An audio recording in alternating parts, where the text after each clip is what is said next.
Hi friends, എല്ലാവർക്കും ശ്രീസ് PSC വേൾഡിലേക്ക് സ്വാഗതം. അപ്പോൾ നമ്മൾ കേരളത്തിലെ വന്യജീവി സങ്കേതങ്ങൾ പഠിച്ചു തുടങ്ങിയായിരുന്നു. അപ്പോൾ ഇന്നലെ പെരിയാർ വന്യജീവി സങ്കേതം പഠിച്ചു. അപ്പോൾ ഇന്ന് പഠിക്കാനുള്ളത് നമ്മൾ വയനാട് വന്യജീവി സങ്കേതമാണ്. അതായത് കേരളത്തിലെ രണ്ടാമത്തെ വലിയ വന്യജീവി സങ്കേതമാണ് വയനാട് വന്യജീവി സങ്കേതം. വയനാട് വന്യജീവി സങ്കേതത്തിൻ്റെ മറ്റു പേരുകളാണ് ബേഗൂർ വന്യജീവി സങ്കേതം എന്നും അതുപോലെ മുത്തങ്ങ വന്യജീവി സങ്കേതം, തോൽപ്പെട്ടി സാങ്ച്വറി എന്നൊക്കെ അറിയപ്പെടുന്നത് വയനാട് വന്യജീവി സങ്കേതമാണ്. ഇത് നിലവിൽ വരുന്ന വർഷം 1973 നിലവിൽ വരുന്നത്. വയനാട്ടിലാണ് സ്ഥിതി ചെയ്യുന്നതെന്ന് അറിയാം. അതുപോലെ ഇവിടുത്തെ സംരക്ഷിത മൃഗം എന്ന് പറയുന്നത് ആനയാണ്. പിന്നെ ഇത് കർണാടകയിലെ ഒരു ദേശീയോദ്യാനം, അതായത് ബന്ദിപ്പൂർ ദേശീയോദ്യാനമായിട്ടും തമിഴ്നാട്ടിലെ മുതുമലൈ ദേശീയോദ്യാനമായിട്ടും അതിർത്തി പങ്കിടുന്ന വന്യജീവി സങ്കേതമാണ് വയനാട് വന്യജീവി സങ്കേതം എന്ന് പറയുന്നത്.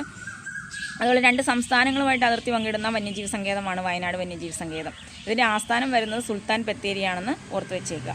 അപ്പോൾ എല്ലാവരും പഠിക്കുക. കേരളത്തിലെ രണ്ടാമത്തെ വന്യജീവി സങ്കേതമാണ്. 1973 നിലവിൽ വന്നത്. മുത്തങ്ങ വന്യജീവി സങ്കേതമെന്നും ബേഗൂർ വന്യജീവി സങ്കേതമെന്നും അറിയപ്പെടുന്നത് വയനാട് വന്യജീവി സങ്കേതമാണ്. ആസ്ഥാനം സുൽത്താൻ ബത്തേരിയാണ്. 1973 ഇത് നിലവിൽ വരുന്നത്. രണ്ട് സംസ്ഥാനങ്ങളുമായിട്ട് അതിർത്തി പങ്കിടുന്ന വന്യജീവി സങ്കേതമാണ് വയനാട് വന്യജീവി സങ്കേതം. ഓക്കെ, അപ്പോൾ ഇത്രയും പോയിൻറ്റ്സ് ഓർത്ത് വെച്ചേക്കാം. Okay, by.